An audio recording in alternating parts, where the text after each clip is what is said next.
Imagine करो कि अगर आपके पास एक हीलर की पावर्स आ जाए, जब भी आपको चोट लगे तो वो चोट खुद ब खुद हील हो जाए। आपकी उम्र तो बढ़े लेकिन आपका शरीर वैसे ही जवान रहे। सुनने में कितना अच्छा लग रहा है ना, लेकिन ओरियो के लिए एक तरह का कर्ज बन चुका है, क्योंकि वो थक चुका है अपनों को जाता हुआ देखकर। तो ओरिजिनली ओरियो स्लम से बिलोंग करता था, लेकिन एक दिन उसे मालूम पड़ता है कि अब वो भी 4 ड्रैगन वॉरियर्स में से एक है, जिन चारों का खून सेम ही है और वो इस किंगडम की प्रोटेक्शन करेंगे किंग हेरियो के अंदर। अब हमें उन चारों ड्रैगन वॉरियर्स के बारे में बताया जाता है, जिनमें से जो हकीयो है उसके पास ड्रैगन हैंड है और उसका हाथ इतना शार्प है कि वो अपनी दुश्मन को चीर फाड़ता है। और सीरियो के पास ड्रैगन आइज, जिससे कि वो अपने दुश्मनों को बड़ी आसानी से हिप्नोटाइज करते हैं। और यही ड्रैगन लेग्स की पावर युकिरो को मिली है। लेकिन उन सबसे अलग ओरियो है, उसकी पावर्स काफी ज्यादा मिस्टीरियस है, लेकिन हाँ उसके पास हीलर की पावर जरूर है। अब ये चारों के चारों ब्रदर्स है, भले ही खून से ना हो, लेकिन ये सबके सब उस ड्रैगन गॉड से जुड़े हुए हैं। एनीवेज, इन चारों ही ड्रैगन वॉरियर्स का काम किंगडम को प्रोटेक्ट करने का है। और समय के साथ साथ किंग हेरियो के अंदर उनका जो किंगडम होता है वो काफी ज्यादा पावरफुल बन जाता है और स्ट्रॉन्ग भी। ओरियो को ऐसा लगता था हमेशा से कि उन चारों भाई में से वो सबसे ज्यादा कमजोर है, क्योंकि उसकी पावर्स यूजलेस है। लेकिन इसके बावजूद भी उन सब ने उसे कभी ऐसा महसूस नहीं होने दिया कि वो उनसे अलग है। इवन के किंग हेरियो भी ओरियो को सबसे ज्यादा अच्छा ट्रीट करते थे, क्योंकि शायद उसे एक बात मालूम थी जो कि ओरियो को अभी नहीं पता। वो ओरियो को उस जगह में गले लगाकर उससे कहते हैं कि कभी भी अपने आप को जिंदगी में ये मत समझना कि तुम किसी भी काम की नहीं हो, क्योंकि ये तो बस स्टार्टिंग है। आगे तुमने बहुत सारी मुसीबतों का सामना अकेले करना है। और इसके बाद वो ओरियो को अपना एक काफी कीमती ट्रेजर दे देता है। किंग हेरियो का ये बिहेवियर उसे समझ में नहीं आता कि आखिर उसका क्या मतलब था। मुझे फ्यूचर में अकेले काम करना होगा। तभी उसी वक्त एक बंदा आकर उन्हें बताता है कि उनके किंगडम के ऊपर अटैक हो चुका है। इस बात को सुनकर किंग हेरियो उस जगह उन तीनों को भेज देता है, सिर्फ और सिर्फ ओरियो को छोड़कर, क्योंकि वो तीनों ही पूरी आर्मी के लिए अकेले ही काफी थे। हम देखते कि वार में वो तीनों के तीनों अकेले ही सैकड़ों की संख्या में मौजूद आर्मी के लिए काफी थे। लेकिन इसके बावजूद वो थे तो इंसान ही। चोट लगती है तो दर्द उन्हें भी होता है। उस दिन पहली बार था जब उनके दुश्मन उनके ऊपर भारी पड़ जाते, उन्हें ना चाहते हुए भी पीछे हटना पड़ता है। ओरियो इस जगह अपने भाइयों को बैकअप प्रोवाइड कराकर जब वापस ले जा रहा होता है कि अचानक से उनका दुश्मन ओरियो की छाती में अटैक कर देता है, जिस वजह से उसका दिल कट जाता है उसकी छाती के साथ, जिसे देखकर ओरियो को लगता है कि शायद अब वो मरने वाला है। लेकिन कुछ ही सेकंड्स में उसका वो जख्म खुद ब खुद हील हो जाता है। अपनी ऐसी पावर को देखकर वो काफी शॉक होता है, क्योंकि उसे नहीं मालूम था कि उसके पास इतनी गॉडली हीलिंग पावर्स है। वेल, इस इंसिडेंट के पास समय बीतने लगता है, काफी सारी वॉर्स होती है और वो किंगडम अभी भी टिका रहता है। लेकिन धीरे धीरे करके वो ड्रैगन वॉरियर्स बूढ़े होने लगे थे, साथ ही साथ किंग हेरियो भी, जिनकी तबीयत अब काफी ज्यादा खराब थी। उन सब भाइयों से ओरियो ही सिर्फ अकेला था जिसकी उम्र थोड़ी सी भी नहीं बढ़ी, जबकि बाकी के सबके सब बूढ़े हो चुके हैं। ओरियो इस जगह में किंग हेरियो से पूछता है कि आखिर वो सबसे अलग क्यों है। मेरी बॉडी काफी ज्यादा स्ट्रॉन्ग है, पता है मुझे जब भी चोट लगती है तो मुझे दर्द होता है, लेकिन वो चोट कुछ ही देर में खुद ब खुद ठीक हो जाती है और ना ही कभी मैं आज तक बीमार पड़ा हूँ। कहीं इसका मतलब ये तो नहीं कि मैं एक इमॉर्टल मॉन्स्टर बन चुका हूँ। और इस बात को सोचकर वो और भी ज्यादा घबरा जाता है। किंग हेरियो के पास उसके सवालों का जवाब नहीं था, लेकिन वो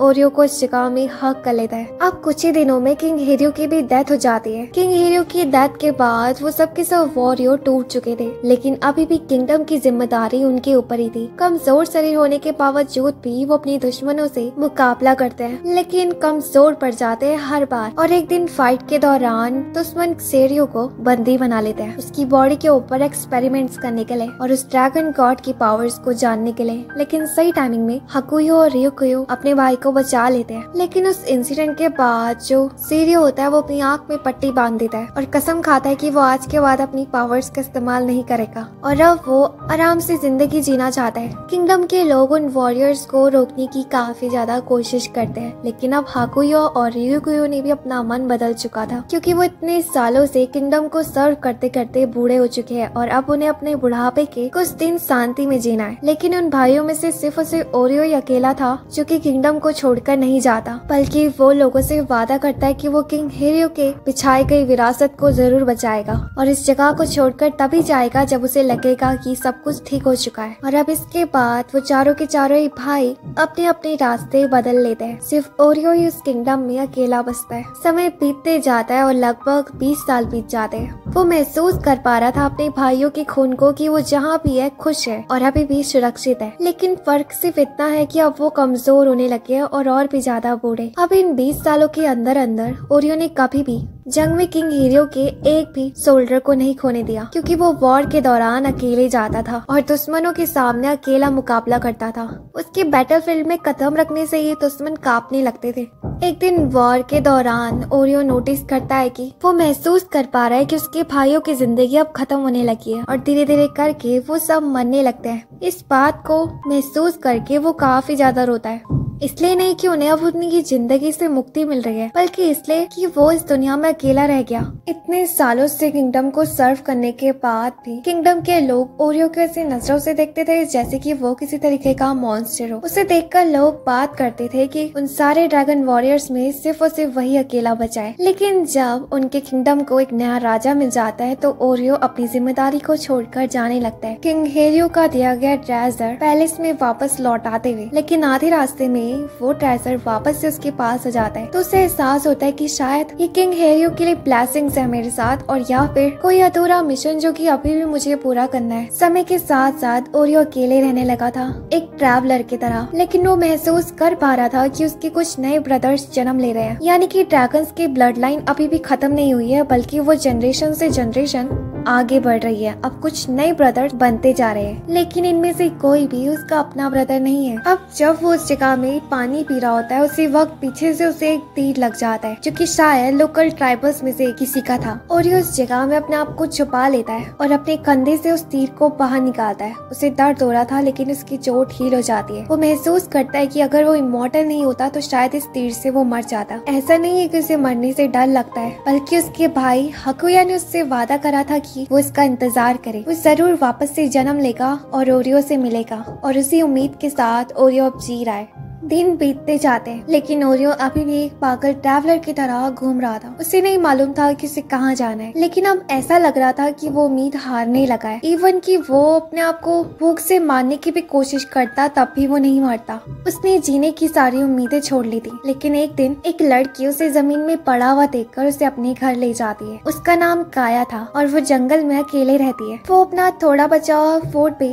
ओरियो को दे रही होती है, लेकिन ओरियो उससे कहता है कि प्लीज मत करो, मुझे नहीं जीना है, अब मैं थक चुका हूँ इस जिंदगी से, आखिर तुम मेरे दर्द को कैसे समझोगी। काया उसकी बातों को सुनकर काफी ज्यादा हैरान होती है। अब आर्यो को जब ये बात मालूम पड़ती है कि काया खुद भी काफी ज्यादा बीमार है और उसे एक रेयर जेनेटिक इलनेस है जो चीज छूने से भी फैलती है, इस वजह से उसके गाँव वालों ने उसे बाहर निकाल दिया। लेकिन तब भी तो वो इस जंगल में अकेले रह रही है। इतनी खतरनाक इलनेस के बावजूद भी वो अपनी जिंदगी के दिन खुशी से जी रही है। उसे तो खुद भी नहीं मालूम कि वो कब मर जाएगी। उसकी ऐसी बातों को सुनकर आर्यो को उसके ऊपर बुरा लगता है कि वो फालतू में उसके ऊपर चिल्लाया, जबकि वो तो बस उसकी मदद कर रही थी। काया उससे कहती कि मैं तुम्हें नहीं रोक रही, तुम जा सकते हो, लेकिन आर्यो अब इस चीज के लिए बिल्कुल भी तैयार नहीं होता, ये कहते हुए कि तुमने मेरी मदद करने की कोशिश करी थी, मेरी बारी है। अब उस दिन के बाद से वो दोनों के दोनों ही उस जगह में साथ में रहते हैं और एक दूसरे की मदद करते हैं। इन दिनों वो दोनों के दोनों ही अपने पास्ट के सारे दुखों को भूल जाते हैं। इवन की आर्यो नोटिस करता है कि अब जीना उसके लिए इतना ज्यादा हार्ड नहीं है। आर्यो जंगलों की कीमती चीजों को बेचकर पैसे कमाता था और काया घर में उसके लिए खाना। उन दोनों का रिश्ता बढ़ने लगा था। वो दोनों के दोनों एक दूसरे को पाकर काफी ज्यादा खुश थे, लेकिन उनकी खुशियाँ ज्यादा दिनों तक नहीं चलती क्योंकि काया की तबीयत खराब होने लगती है उसकी इलनेस की वजह से। आर्यो अपना पूरा बेस्ट दे रहा होता है काया की मदद करने के लिए। वो इस बात को नोटिस रखता है कि काया को ठंड न लगे और कंफर्टेबल रहे। काया ये सब कुछ देखकर आर्यो से कहती है कि तुम हमेशा मेरे साथ नहीं रह सकते, मुझे लगता है कि अब तुम्हें जिंदगी में आगे बढ़ना चाहिए क्योंकि शायद अब मेरे पास टाइम नहीं है। उसकी ऐसी बातों को सुनकर आर्यो को काफी ज्यादा बुरा लगता है क्योंकि उसे लगा था कि शायद धीरे धीरे करके उसकी जिंदगी अच्छी हो रही है, लेकिन एक बार फिर से वो आकर उसी मोड़ पे खड़ा हो गया। रात के वक्त वो जंगल में जाकर ड्रैगन गॉड से प्रेयर करने लगता है कि आपने मुझे अमर बनाया तो क्या तुम कुछ लाइफ काया को नहीं दे सकते, और अगर आप चाहते ही हो तो मुझे ही मार दो। लेकिन इतना रोना और भीख मांगने के बावजूद भी कुछ नहीं होता और ड्रैगन गॉड से भी उसे कोई भी जवाब नहीं मिलता। और यहाँ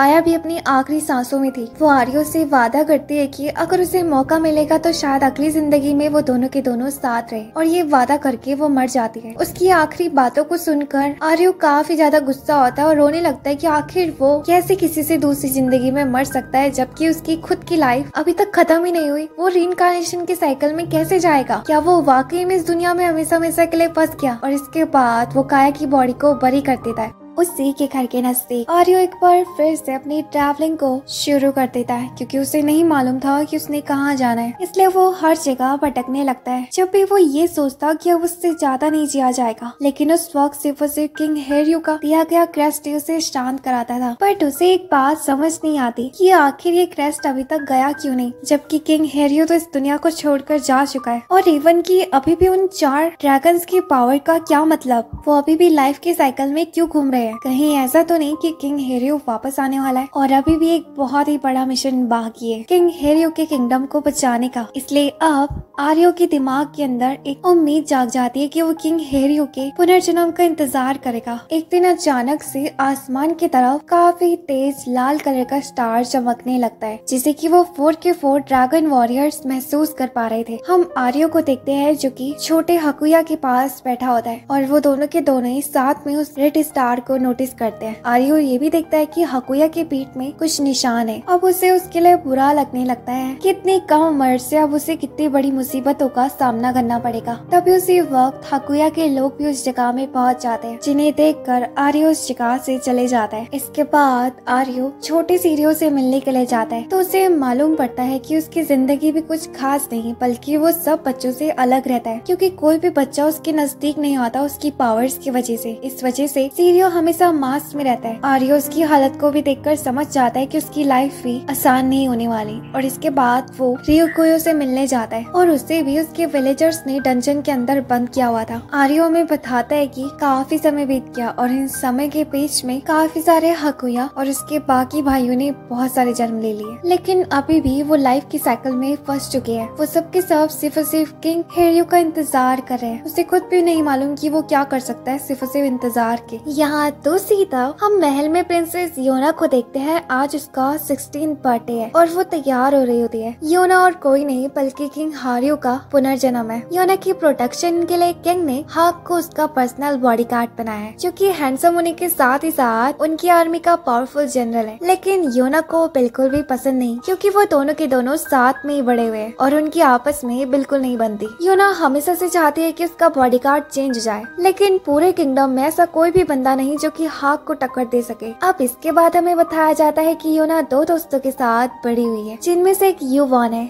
युवान हाक से काफी ज्यादा अलग है, क्योंकि वो योना को बहुत ही अच्छे से ट्रीट करता है बचपन से। लेकिन योना को ये नहीं मालूम था कि आगे चलकर वो उसे बिट्रेट करेगा। अब हमें बताया जाता है कि बचपन से योना सबसे ज्यादा करीब सुहान की रही है और वो बचपन से ही उसे पसंद करती है, लेकिन सुहान उसे सिर्फ अपनी छोटी बहन की तरह देखता है। इस वजह से उन दोनों का बॉन्ड इससे आगे कभी बढ़ा ही नहीं। अब एक दिन जब हाक अपनी आर्चरी की प्रैक्टिस कर रहा होता है तो उसके स्किल से किंग काफी ज्यादा इम्प्रेस होते हैं, लेकिन योना को वो बिल्कुल भी अच्छा नहीं लगता और उसे लगता है कि इसमें तारीफ की क्या बात है, ये काम तो वो खुद भी कर लेगी। उसी वक्त सुहान उसे अपने साथ हॉर्स राइडिंग के लिए बुला देता है, जहाँ वो दोनों की दोनों आपस में बात करते हैं। जहाँ सुहान योना से पूछता है कि किंग हाक को काफी पसंद करते हैं और मुझे लगता है कि वो तुम्हारी शादी जरूर उसी के साथ कराएंगे। इस बात को सुनकर योना काफी ज्यादा शॉक होती है और कहते है कि क्या मेरे फादर के पास सिर्फ यही ऑप्शन बचा था। एनीवेज जब बाद में किंग उसके पास आते हैं तो योना अपने फादर से जिद करने लगती है कि उसे हाक के साथ शादी नहीं करनी बल्कि सुवान के साथ करनी है, जिस चीज पर किंग उसके ऊपर गुस्सा करते हैं। और जिंदगी में पहली बार किंग ने उससे ऊंची आवाज में बात करी थी, इसलिए उसे बुरा लगता है और उसे समझ में नहीं आता कि आखिर फादर सुहान को क्यों नहीं पसंद करते और वो जगह रोने लगती है। तभी अचानक से पीछे से एक बंदा आकर उसके ऊपर अटैक कर देता है और वो एक एसोसिएशन था। अब यूना अपने आप को बचाने के लिए एक कमरे में जाकर छुप जाती है, जो कमरा और किसी का नहीं बल्कि सुवान का था। यूना को उस जगह में डरा हुआ देखकर सुवान सुवान बाहर जाता है, लेकिन तब तक वो अजय स्टेशन जा चुका था। इसके बाद वो अंदर आकर यूना को कंफर्ट करता है और उसके नजदीक होने से यूना भी शांत हो जाती है। लेकिन वो सुवान के जाने से पहले उसके सामने अपनी दिल की बात रख देती है कि वो उसे पसंद करती है। उसकी बातों पर सुवान शॉक होता है, लेकिन उन दोनों को ये बात मालूम थी कि वो चाह कर भी किंग के अगेंस्ट नहीं जा सकते। फाइनली कुछ दिनों बाद हम देखते हैं कि यूना के एंगेजमेंट वाला दिन भी आ जाता है। उस दिन पूरे पैलेस में बहुत ही सारे गेस्ट आए हुए थे। उसी बीच सुवान यूना को एक हेयर पिन गिफ्ट करता है और साथ ही साथ उसके लंबे बालों की तारीफ करता है। अब उन दोनों का ये मूवमेंट तब टूट जाता है जब हाक बीच में आ जाता है। वेल वो उस जगह में यूना को लेने के लिए आया था क्योंकि उसे किंग बुला रहे थे, लेकिन तभी अचानक से हाक नोटिस करता है कि यहाँ कुछ न कुछ गड़बड़ तो है और वो डेंजर को महसूस कर पा रहा है। इसके बाद वो उस जगह से जाने से पहले यूना की सुरक्षा की जिम्मेदारी युवान के ऊपर छोड़ देता है, क्योंकि वो तीनों के तीनों बचपन से काफी ज्यादा लॉयल दोस्त रहे हैं। यहाँ रात के वक्त हम यूना को देखते हैं जो कि किंग के पास जा रही होती है। वो एक आखिरी बार ट्राई करना चाहती थी अपने फादर को समझा कर कि शायद वो मेरे और युवान के असली प्यार को समझ जाए और मेरी एंगेजमेंट तोड़ दे हाक के साथ। लेकिन वो जैसे ही दरवाजा खोलती है वो एक ऐसा मंजर देखती है जिसे देख कर उसे अपनी आंखों पे यकीन नहीं होता कि सुवान उसने उसके फादर यानी कि किंग का मर्डर कर दिया। और ये जिंदगी में सबसे पहली बार था जब उसने युवान का दूसरा चेहरा देखा था। उसे नहीं समझ में आ रहा होता है कि जिस दोस्त के पर उसने बचपन से यकीन करा आखिर उसने उसी के फादर को क्यों मारा। सुवान उससे कहता है कि तुम्हारे फादर किंग बनने के लायक थे ही नहीं, बल्कि किंग बनना तो मेरे फादर डिजर्व करते थे, जिन्होंने अपनी पूरी जिंदगी इस किंगडम को सर्व करने के लिए बिता दी। लेकिन एंड में उन्हें क्या मिला? तुम्हारे फादर ने मेरे फादर को मार दिया डर्टी पॉलिटिक्स से गद्दी हासिल करने के लिए। और ये सिर्फ मेरा एक बदला है, लेकिन इस बदले में मैं तुम्हें नहीं घसीटना चाहता और मैं नहीं चाहता था कि तुम्हें इसके बारे में मालूम पड़े, इसलिए मैंने रात के टाइम तुम्हारे फादर का मर्डर करा। बट मुझे वाकई में यकीन नहीं था कि तुम यहाँ होगी। तो इस बात को सुनकर यूना पूरी टूट जाती है, लेकिन वो सुवान से कहती है कि वो यहाँ इसलिए आई क्योंकि वो आखिरी बार अपने फादर को मनाना चाहती थी हम दोनों की शादी के लिए। उसके मुंह से निकले हुए इन शब्द को सुनकर सुवान काफी ज्यादा शॉक होता है और उसे यूना के लिए बुरा लगता है, लेकिन वो कुछ नहीं कर सकता। तभी उसी वक्त युवान के लोग भी पहुंच जाते हैं, जिनमें से एक रेबल होता है। रेबल उस जगह में यूना को देखता है और कहता है कि मुझे लगता है हमें इसे भी मार देना चाहिए, इससे पहले कि ये लड़की बाकी लोगों के सामने मुंह खोले। उसकी ऐसी बात को सुनकर यूना काफी ज्यादा डर जाती है और घबराते हुए उस जगह से भाग जाती है। लेकिन वो गार्ड्स उसका पीछा करते करते बाहर तक आ जाते हैं और उसे पकड़ लेते हैं। अब उनमें से एक जैसे उसे मारने वाला ही होता है कि बीच में हाक आ जाता है उससे बचाने के लिए, क्योंकि उसने किंग से वादा करा था कि वो उसकी बेटी को आखिरी दम तक बचाएगा। जिंदगी में पहली बार उसने यूना को इतना डरा हुआ देखा था, लेकिन वो उससे वादा करता है कि उसके रहते हुए इनमें से कोई भी उसे हाथ तक नहीं लगा पाएगा और वो अपनी पावर से उन सारे सोल्जर्स को मार देता है। उसे उस जगह में देखकर हम रेबल को देखते हैं जो कि हाक से कहता है कि तुम वाकई में बहुत अच्छे वॉरियर हो, हम तुम्हें ऊंची रैंक दे सकते हैं अगर तुम इसी वक्त हमारे किंग के कदमों में आ जाओ तो, यानी कि किंग युवान। उसकी ऐसी बातों को सुनकर हाक बड़ा शॉक होता है और उसे बहुत ही ज्यादा गुस्सा आती है कि युवान ने गद्दी हासिल करने के लिए किंग का मर्डर कर दिया। हाक को भी बिल्कुल यकीन नहीं होता कि युवान उनका बचपन से जो साथ में रहा है उसने उन्हें धोखा दिया। आखिर वो किंग के एहसान को कैसे भूल सकता है। यहाँ इसके बाद वो युवान के साथ लड़ने लगता है, जहाँ वो अपनी स्किल से युवान के ऊपर भारी पड़ने लगता है और उसकी स्वार्थ से युवान इंजर्ड हो जाता है। लेकिन तभी उसी वक्त उनमें से एक गार्ड प्रिंसेस यूना को पकड़ लेता है, जिसे देखकर हाक को ना चाहते हुए भी उस जगह में अपना हथियार नीचे रखना पड़ता है। अब इससे पहले कि वो गार्ड्स उस जगह में उन दोनों को ही पकड़ लेते, एक एरो जमीन में लगता है और वहाँ योना का एक लॉयल गार्ड पहुंच जाता है, जो कि उन लोगों को डिस्ट्रैक्ट करके हाक और योना को भागने का मौका दे देता है और खुद प्रिंसेस का कपड़ा लेकर उन गार्ड्स को अपने पीछे भगाने लगता है। लेकिन अफसोस इस चीज की वजह से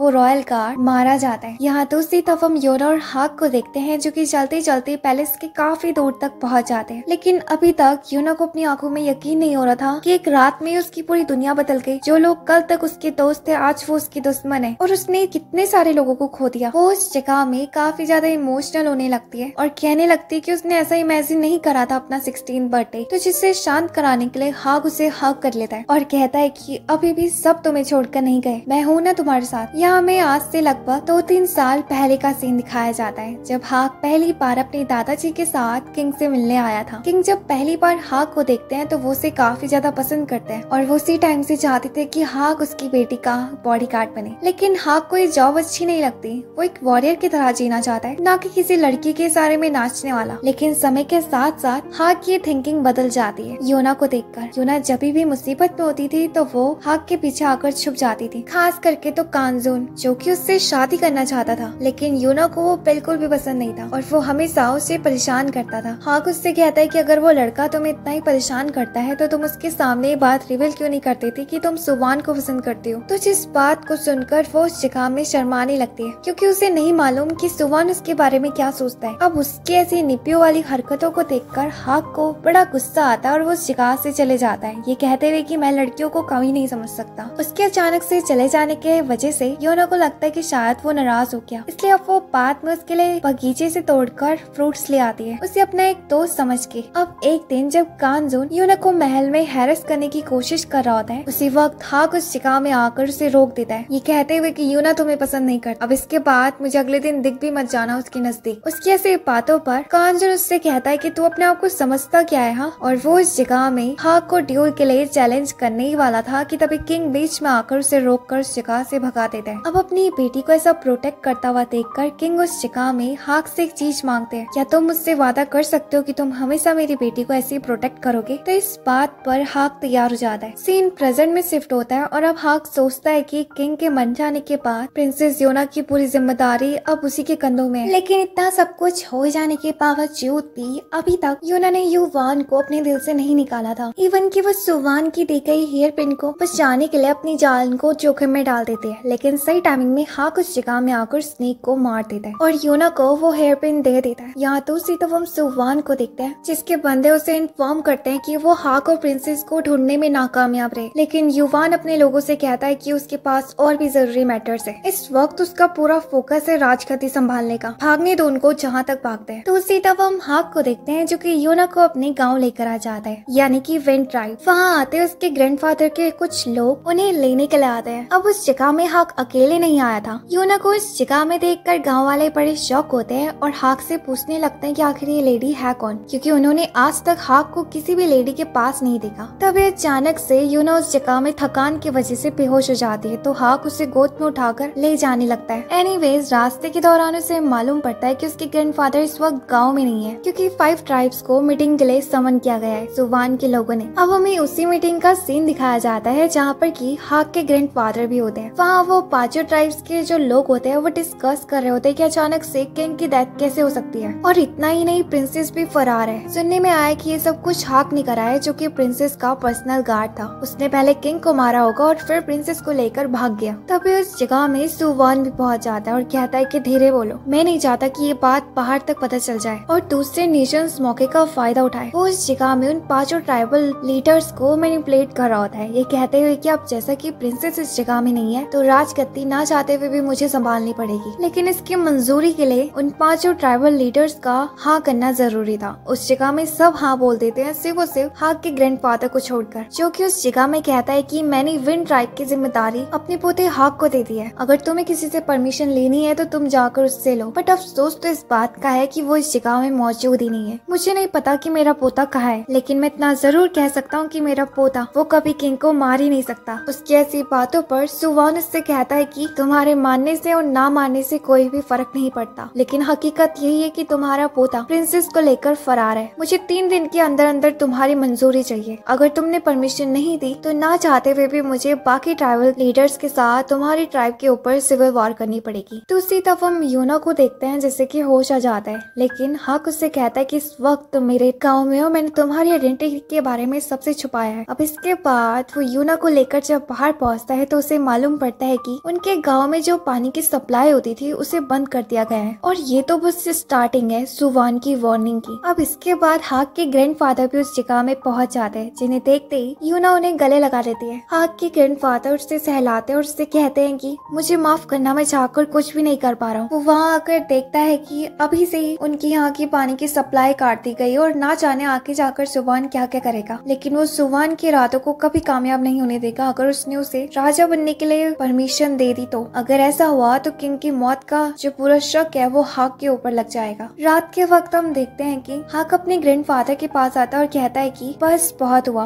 मैं नहीं चाहता कि मेरे वजह से गाँव वालों को तकलीफ हो। आप जाकर बाकियों की तरह वहाँ पर अपनी मंजूरी दे दो, मैं तैयार हूँ नेशनल क्रिमिनल बनने के लिए। या हम यूना को भी देखते हैं जो कि देखती है कि उनकी वजह से विंड ट्राइब को कितना कुछ सहना पड़ रहा है, उनके ऊपर अटैक हुए और बहुत से लोग घायल है। वो उनके उनके ऊपर ज्यादा बोझ नहीं बनना चाहती थी, इसलिए वो भी हाक के साथ अगले दिन लौटने के लिए जिद करने लगती है। तो उसकी ऐसी जिद पर हाक उसे मना नहीं कर पाता। और दूसरी तरफ हाक के जो ग्रैंडफादर होते हैं वो यूना से कहते हैं कि अगर तुम्हें लगे कि तुम्हारे ऊपर मुसीबत है तो तुम कभी भी लौट कर आ सकती हो, विंड ट्राइब तुम्हारा हमेशा वेलकम करेगा। अब उनकी जर्नी में उनकी मदद के लिए हाक के ग्रैंडफादर उनके साथ एक प्रिस्ट को भेज देते हैं जो कि मुसीबत के वक्त उन्हें गाइड करेगा। अब अपनी जर्नी के दौरान यूना नोटिस करती है कि समय कितना बदल गया है। एक टाइम पर वो सिर्फ पैलेस के अंदर ही रहा करती थी और आज वो एक आम आदमी बन चुकी है। उसने कभी नहीं सोचा था कि उसे बाहर की दुनिया देखने के लिए भी मिलेगी। अब जब वो अपनी सोच में डूबी होती है उसी वक्त हाक उसे खींच कर दीवार के पास ले आता है क्योंकि उसे किसी के होने का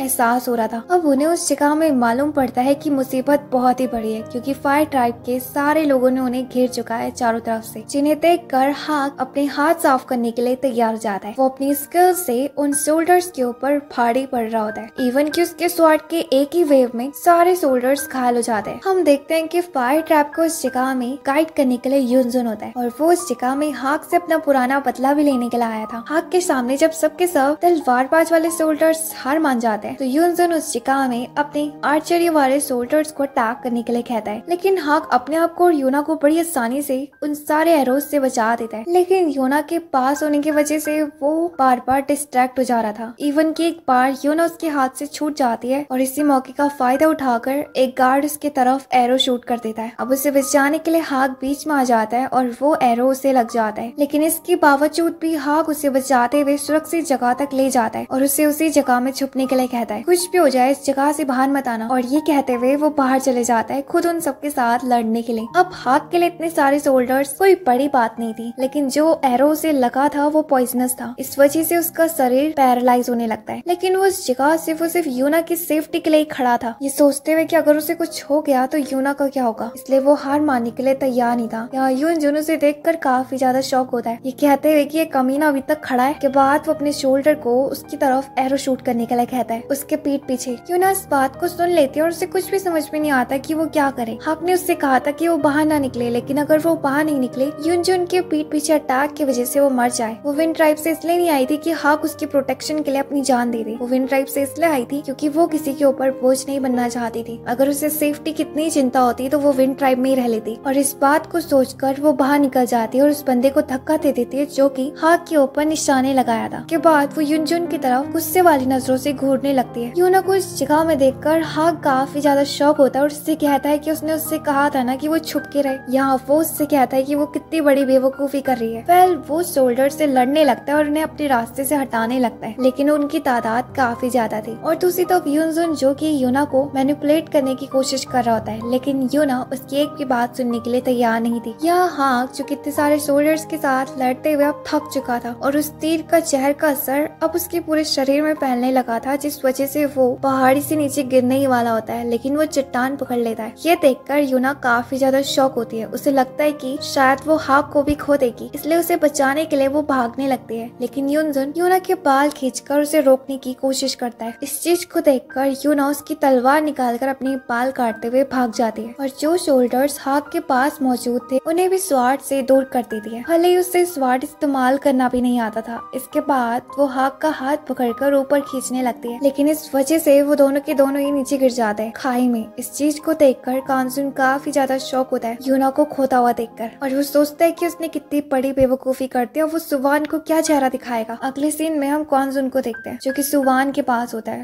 वो उसे बताता है कि हाक और यूना दोनों ही नहीं रहे। यहाँ वो सुवान को यूना के बाल देता है। सुवान कांजुन से बहुत ही ज्यादा गुस्सा होता है। उसने उनसे कहा था कि अगर उसे हाक और यूना के बारे में कोई भी इन्फॉर्मेशन मिलती है तो पहले हमें इन्फॉर्म करे, लेकिन उसने खुद से कदम उठाया। इसलिए वो अपने गार्ड से कहता है कि इसे जाकर बाहर फेंक दो। खुद वो यूना के बालों को देखने लगता है और उसे बुरा लगता है। इसके बाद वो अपने उन दिनों को याद करने लगता है जब वो साथ रहा करते थे, जहाँ हाक युवान से कह रहा होता है कि अगर तुम एक बार यूना से शादी कर लोगे तो तुम राजा बन जाओगे। अभी तो फिलहाल मैं सिर्फ और सिर्फ यूना का ही बॉडी गार्ड हूँ, लेकिन फिर तुम्हारा भी बन जाऊंगा। और ये बात कहकर वो दोनों के दोनों ही हंसने लगता है। सीन प्रेजेंट में शिफ्ट होता है और सुवान देखता है कि आज वो किंग तो बन गया, लेकिन उसने अपने दोनों ही दोस्त खो दिए। तो उसी तरफ हम यूना को देखते हैं जिसे कि होश आ जाता है और उसे मालूम पड़ता है कि वो लोग जिंदा है और उसे युन नाम के एक बच्चे ने बचाया है जो कि इस वक्त उनका इलाज कर रहा है। उन दोनों में से सबसे ज्यादा चोट हाक को लगी है, क्योंकि जब वो खाई से नीचे गिर रहे थे तो हाक बार बार गिरने की स्पीड रोकने के लिए कोशिश कर रहा था, जिस वजह से उसकी काफी सारी हड्डियां टूट गई। तभी उसी वक्त हम उस जगह में उस प्रिस्ट को भी देखते हैं, जिसका कि उनकी जान बचाने में काफी बड़ा हाथ रहा है। ये वही प्रिस्ट था जिसे कि हाक के ग्रैंडफादर ने बताया था वो उनके रास्ते में मदद करेगा।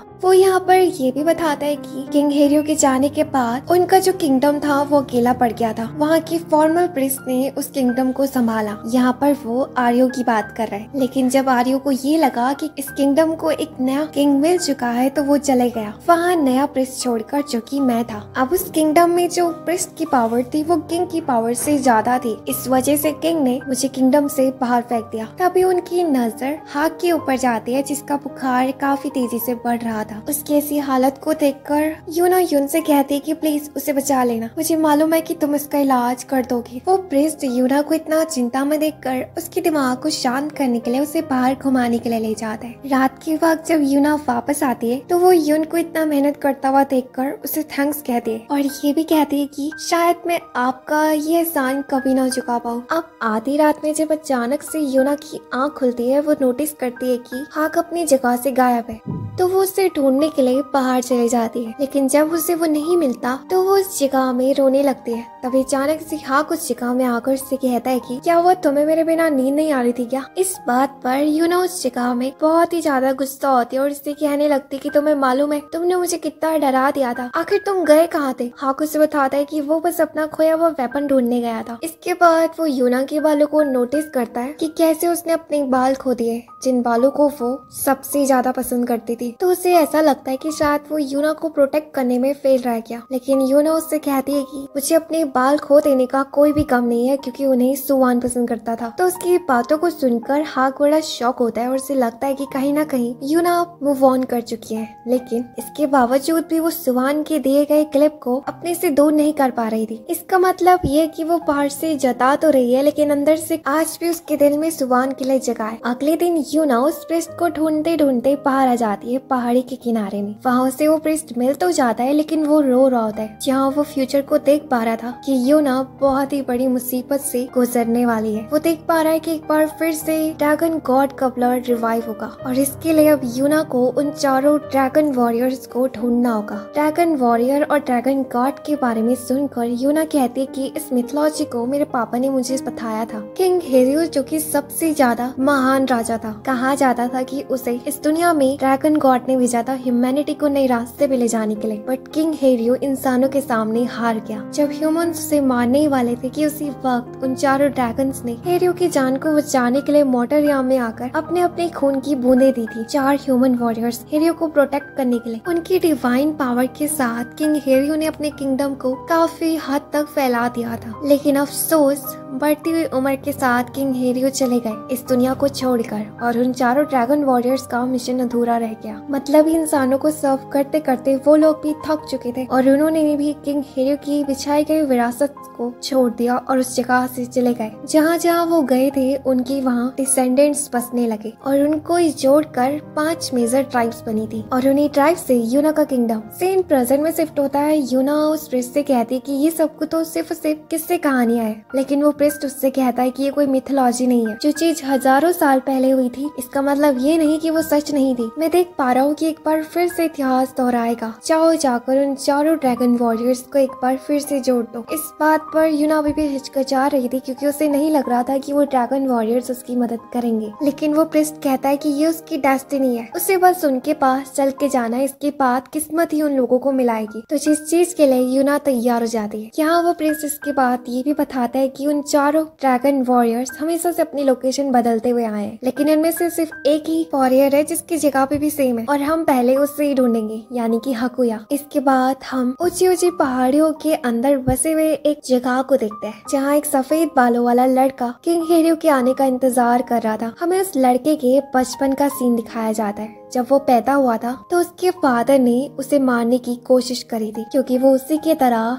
नया हकुया का खून पैदा हुआ था। वो नहीं चाहता था कि जो जिंदगी अब उसने जी उसका बेटा भी वही जी, इसलिए वो ड्रैगन वॉरियर्स के ब्लड लाइन को ही खत्म करना चाहता था, बट अफसोस वो फेल हो जाता है। उसके ऐसे इंसिडेंट के बाद ट्राइबल चीफ उसका उसके बेटे से मिलना हमेशा हमेशा के लिए बंद करा देता है और इवन की उसे ट्राइब से निकाल देता है। उसका बच्चा बड़े होके नया हकुया तो बन जाता है, लेकिन अभी भी उसके जख्म ठीक नहीं हुए थे। तो उसी दफा हम देखते हैं कि यूना और उनका ग्रुप अब हाकुया को ढूंढने के लिए निकल पड़ता है, जहाँ रास्ते के दौरान उन्हें बहुत सारी मुसीबतों का सामना करना पड़ता है और सुवान के सोल्जर्स का भी। जब एक दिन वो अपने रास्ते में चल ही रहे होते हैं कि उसी बीच यूना के दिमाग में एक सवाल आता है। वो हाक से पूछती है कि क्या तुम मुझे लड़ना सिखा सकते हो, क्योंकि मैं खुद से इंडिपेंडेंट होना चाहती हूँ, मैं नहीं चाहती कि बार बार तुम आकर मुझे बचाओ। हाक उससे कहता है कि अगर तुमने एक बार हथियार उठा लिया तो तुम्हारे अंदर इतना जिगरा होना चाहिए कि तुम सामने वाले को मार भी पाओ, तो क्या तुम तैयार हो? तो यूना कहती है कि अगर मुझे अच्छाई के लिए लड़ना पड़े तो मैं तैयार हूँ। तो इस बात पर हाक उसे आर्चरी सिखाता है। अपनी इस जर्नी के दौरान यूना धीरे धीरे करके सीखने लगी थी और आर्चरी की प्रैक्टिस जानवरों को हंट करने के लिए करती है। इसके बाद हाक उससे कहता है कि मेरी तरफ शूट करो, उसका जिगरा देखने के लिए कि क्या वो वाकई में किसी इंसान को मार पाएगी या फिर नहीं।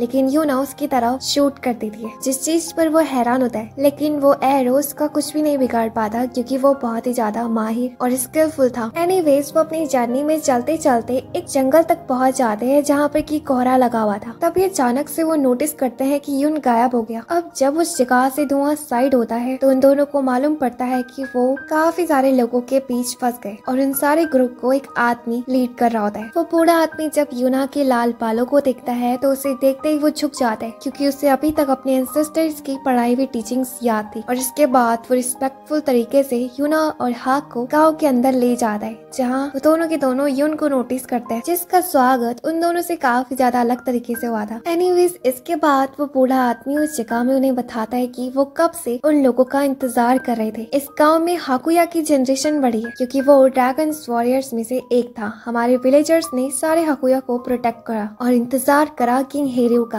अब जैसा कि यूना के बाल भी किंग हेरियो की तरह ही दिखते हैं, इसलिए वो लोग उसकी रिस्पेक्ट कर रहे हैं। जब उस जगह में हाकुया आता है तो यूना को उस जगह में देखकर उसका खून काफी तेजी से पीछे की तरफ फ्लो होने लगता है और उसका ड्रैगन ब्लड उससे कह रहा होता है कि यूना किंग हारी हुए, जिसे सुनकर हाकुयो की पूरी पावर्स एक्टिवेट हो जाती है और वो यूना के सामने आकर झुक जाता है, ये कहते हुए कि उसने सदियों से इंतजार करा। तो उसकी बातों पर यूना उससे कहती है कि मैं जानती हूँ, लेकिन तुम्हें मेरे सामने झुकना नहीं चाहिए, क्योंकि मैं सिर्फ किंग हेरियो का रीइंकार्नेशन हूँ, ना कि किंग हेरियो। मैं बस अपने किंगडम को एक बार फिर से बचाना चाहती हूँ। इसके बाद अगले सीन में हम देखते हैं कि हाकुयो उन सब के साथ उनकी जर्नी के लिए निकलने लगा। जहाँ जाने से पहले वो अपने ट्राइब की चीफ से कहता है कि इतने सालों से आपने मेरा ख्याल रखा, इन सब चीजों के लिए थैंक्स, लेकिन अब मैं उम्मीद करता हूँ कि आप सब के सब लोग मेरी गैर मौजूदगी में इस ट्राइब को प्रोटेक्ट करके रखोगे। और इसके बाद वो नई जर्नी के लिए निकल पड़ते हैं। अब जो ड्रैगन वॉरियर्स होते हैं उन सब के अंदर एक ही खून है, तो वो एक दूसरे की लोकेशन को सेंस कर सकते हैं। हाकुयो नोटिस करता है कि उनके सबसे ज्यादा नजदीक सिर्फ सीरियो है इस वक्त, और वो उसे ढूंढने के लिए निकल पड़ता है। लेकिन रास्ते के दौरान कुछ लुटेरे आकर उन्हें घेर लेते हैं। वेल इस वक्त यून और यूना तो छुपे हुए थे, लेकिन बाहर हाक और हाकुया दोनों के दोनों ही फाइट के लिए तैयार हो जाते हैं। उनकी फाइटिंग स्किल्स के सामने वो लोग कुछ भी नहीं थे। हम देखते हैं कि हाकुया जिंदगी में पहली बार अपनी पूरी पावर्स का इस्तेमाल कर रहा होता है और वो अपनी पावर से उनके ऊपर भारी पड़ने लगता है। लेकिन हाक भी किसी से कम नहीं था, भले ही वो ड्रैगन वॉरियर नहीं था, लेकिन उसकी स्किल्स भी बहुत ही ज्यादा तेज थी। यहाँ हम यून और यूना को देखते हैं जो कि छुपे हुए थे। यून यूना को गाइड कर रहा होता है उस बंदे के ऊपर अटैक करने के लिए, जो कि पीछे से हाक के ऊपर अटैक करने वाला था। यून जैसे कैसे करके उसके ऊपर शूट करके उसे पीछे तो कर लेती है, लेकिन इसके वजह से उनमें से एक लुटेरा यून को पकड़ लेता है। उसे मुसीबत में देखकर हाक और हाकुया दोनों के दोनों से बचाने के लिए भागने लगता है और देखते ही देखते उन दोनों ने मिलकर सारे लुटेरों को खत्म कर चुका था। लेकिन इतना लड़ने के बाद हाक की जो जख्म होते हैं वो खुलने लगते हैं, इस वजह से वो बेहोश हो जाता है। यून उसे उठाने में मदद कर रही होती है, लेकिन वो बहुत ही ज्यादा भारी था। लेकिन अच्छी बात तो ये थी कि उनके पास हाकुया था, वो बड़ी आसानी से उसे उठा लेता है। अब रात के वक्त जब हाक को होश आता है तो हाकुया जर्नी को लेकर डिस्कस करने लगता है, जहाँ वो बताता है कि सीरियो का ट्राइब हमेशा से एक ही जगह नहीं रहा है, वो लोग अपनी लोकेशन बार बार बदलते रहते हैं। एक दिन तो अचानक से मिस्टीरियसली उनका पूरा का पूरा गांव गायब हो गया था। अगर उसके पास ड्रैगन ब्लड का खून नहीं होता सीरियो की तरह, तो शायद वो कभी भी उसकी लोकेशन को ट्रैक नहीं कर पाता। अब वो लोग कुछ दिनों के लिए उन जगहों को देखने लगते हैं जहाँ पर सीरियो के लोग पहले रहा करते थे, लेकिन उन जगह से भी उन्हें कोई भी सबूत नहीं मिलता। हाकुयो सीरियो को महसूस कर पा रहा था, लेकिन वो चीज इतनी भी ज्यादा श्योर नहीं थी। यानी कि अभी उसे ढूंढने के लिए उन्हें बहुत टाइम लगेगा। इस जर्नी के दौरान यूना अपनी आर्चरी की प्रैक्टिस करती थी रात के वक्त, जब सब सो रहे होते थे, क्योंकि वो खुद से स्ट्रॉन्ग बनना चाहती थी, किसी और के ऊपर बोझ नहीं। इसके बारे में हाक और हकुया दोनों को ही मालूम था, लेकिन वो उसकी ऐसी डिजायर को देखकर काफी हैरान होते हैं। काफी दिनों से चलने के बाद हम देखते हैं कि फाइनली वो एक माउंटेन के पास पहुंच जाते हैं, और इस माउंटेन को देखकर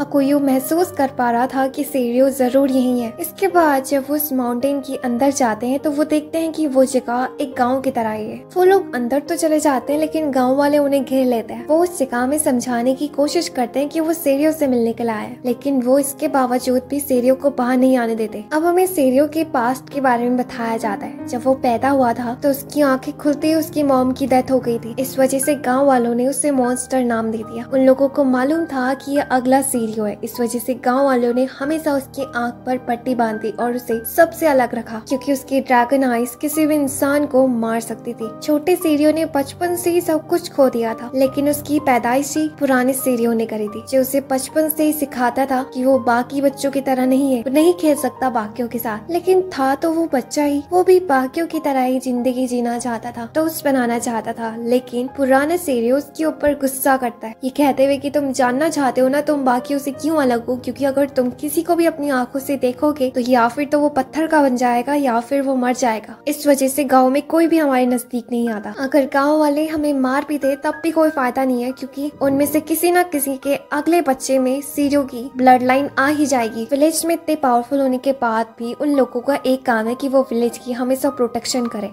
जब विलेजर्स के ऊपर लुटेरे अटैक करते थे उस वक्त पुराना सीरियो जाकर उनसे लड़ाई करता है। हमें मालूम पड़ता है कि जब जब छोटा सीरियो बड़ा होने लगेगा तो पुराने सीरियो की पावर्स खुद ब खुद कम होने लगेगी, लेकिन तभी भी वो लुटेरे उसके सामने कोई भी मुकाबला नहीं थे, जिन्हें वो बड़ी आसानी से हरा देता है। छोटा सीरियो जब बड़े सीरियो के पास आता है तो वो उससे पूछता है कि आपने ड्रैगन आइज की पावर का यूज क्यों नहीं करा, उससे तो आप बड़ी आसानी से उन्हें हरा देते। तो उसकी बातों पर उसे गुस्सा आने लगता है और उससे कहता है कि ड्रैगन आइज की पावर्स बहुत ही ज्यादा डरावनी है, अगर तुम एक बार उसका इस्तेमाल करोगे तो शायद तुम उस ट्रॉमा से कभी बाहर नहीं आ पाओगे। मैं तुम्हें आज आखिरी बार ये बात बता रहा हूँ, तब तक अपनी ड्रैगन आइज की पावर का इस्तेमाल मत करना जब तक कि बहुत ही ज्यादा जरूरी हो। और ये कहकर वो उस जगह से जाने लगता है। छोटा सीरियो को समझ में नहीं आता कि उसका मतलब क्या था, आखिरी बार समझा रहा हूँ, लेकिन उसे जाता हुआ देखकर उसे बहुत ही ज्यादा बुरा लगता है। उसका पीछा करने लगता है, उससे कहता है कि प्लीज मुझे छोड़कर मत जाओ, मैं अच्छा बच्चा बन के रहूंगा। और इसके बाद वो भागते भागते उसका हाथ पकड़ लेता है, क्योंकि कहीं ना कहीं उसे भी मालूम था कि उसके अलावा उसका कोई नहीं है। और बड़ा सीरियो जब उसके ऊपर गुस्सा करता है तो कहीं ना कहीं उसी की भलाई के लिए करता है। हम देखते हैं कि समय बीतने लगता है और अब धीरे धीरे करके जो पुराना वाला सीरियो था वो कमजोर होने लगा था। इवन कि वो नोटिस करता है कि उसकी आई साइट भी चले गई है। तो इस चीज को देखकर वो हंसने लगता है, ये सोचते हुए कि ये कर्ज है या फिर मिलने मुक्ति। इतने सालों के बाद फाइनली वो आजाद होने वाला है। अब जब वो घर जा रहे होते हैं तो यहाँ पर पुराना वाला सीरियो छोटे सीरियो से कहता है कि मुझे माफ करना, मैं अब तुम्हारा और साथ नहीं दे सकता, क्योंकि मेरा मिशन बस यहीं तक ही था। ये कहकर वो रो रहा होता है और अचानक से जमीन में गिर जाता है और वहीं पर ही उसकी मौत हो जाती है। उस दिन के बाद से छोटा सीरियो अकेले बढ़ गया था, क्योंकि पूरे के पूरे गांव वाले अब मिलकर उसे टॉन्ट सुनाते थे और इससे अलग रहते थे। इसके बावजूद भी सीरियो अभी भी अपनी जिम्मेदारी नहीं भूला था विलेज को प्रोटेक्ट करने की। जब एक दिन उनके विलेज के ऊपर कुछ लोग अटैक करने के लिए आते हैं तो उस वक्त सीरियो को मालूम पड़ता है कि अब उसे खुद लड़ना होगा। लेकिन अब जैसा कि वो छोटा है तो उससे तलवारबाजी नहीं आती, इसलिए उसे अपनी ड्रैगन आइज का इस्तेमाल करना होगा, भले ही इस कर्ज से उसे जितना भी दर्द हो। इसके बाद वो उस जगह से भाग जाता है और जिंदगी में पहली बार अपनी ड्रैगन आइज का इस्तेमाल करके वो खुद भी बेहोश हो जाता है। अब उस इंसिडेंट में बहुत सारे लोग मरे थे, जिसके बाद विलेजर्स अपने आप को एक ऐसी जगह में शिफ्ट कर देते हैं जहाँ बाहरी लोगों की दुनिया से उनकी दुनिया बहुत ही अलग है और वो लोग बाहरी लोगों को अपने नजदीक भी नहीं आने देते। सीन प्रेजेंट में शिफ्ट होता है और यूना और उनके लोगों को देखकर वो वहाँ पर उन्हें घेर लेता है। हाकुया उस जगह में उन लोगों से कहता है कि सच सच बताओ तुम लोगों ने सीरियो के साथ क्या करा है, मैं अपने भाई से मिलना चाहता हूँ, उसे बाहर लेकर आओ। लेकिन गाँव वाले ऐसे प्रिटेंड करने लगते हैं कि सीरियो को वो जानते ही नहीं और सीरियो इस जगह से कब का जा चुका है। उनका मतलब कि वो उनके साथ नहीं है, लेकिन हाकुया महसूस कर पा रहा था अपने भाई की प्रेजेंस आसपास। तो आखिर वो लोग झूठ क्यों बोल रहे हैं? एनीवेज यूना और उनका ग्रुप आज रात यहीं रुकने का डिसीजन लेते हैं और रात के वक्त वो सीरियो को ढूंढने के लिए अलग अलग हिस्सों में बट जाते हैं। यूना जब ढूंढ ही रही होती है कि अचानक अचानक से वो एक स्क्वायरल के वजह से डिस्ट्रैक्ट होकर एक मिस्टीरियस दरवाजे से अलग रूम में चले जाती है और इस वजह से वो हाक और यून से अलग हो जाती है। उसी वक्त वहाँ पर एक विलेजर आ जाता है और वो उस यूना को बाहर ले जाने की मदद करता है, लेकिन यूना को आगे चलकर मालूम पड़ता है कि वो विलेजर झूठ बोल रहा है और वो उसे गलत रास्ते में ले जा रहा है। और इससे पहले कि वो यूना के साथ कुछ गलत करता, हम देखते हैं कि सीरियो सही टाइमिंग में आकर यूना को उस विलेजर से दूर कर देता है। वो यूना को सही सलामत बाहर छोड़ देता है, लेकिन यूना उसे नहीं पहचान पा रही थी। पर जब हाकुयो सीरियो को देखता है तो वो उसे पहली नजर में पहचान लेता है। अब उस जगह में अपनी आइडेंटिटी पता चल जाने के बाद सीरियो उस जगह से भागने लगता है अपने आप को छुपाते हुए, क्योंकि वो नहीं चाहता था कि वो उन लोगों के साथ जुड़े। वो चाहता था कि वो अपनी बची कुछ जिंदगी यहाँ पर ही बिता दे और तब तक इंतजार करे तब तक कि वो अपनी इस पावर को किसी दूसरे बंदे के ऊपर ना छोड़ दे और इसके बाद वो मुक्त हो जाएगा। लेकिन अफसोस जब यूना उसके करीब आई थी तो उस वक्त उसकी ड्रैगन पावर्स एक्टिवेट हो गई थी और उसके साथ भी वही हुआ था जो हकुया के साथ हुआ था। वो महसूस कर पा रहा था अपनी बॉडी के अंदर, जहाँ उसका ड्रैगन ब्लड उससे चीख चीख के कह रहा होता है कि वो जाकर किंग हेरियो को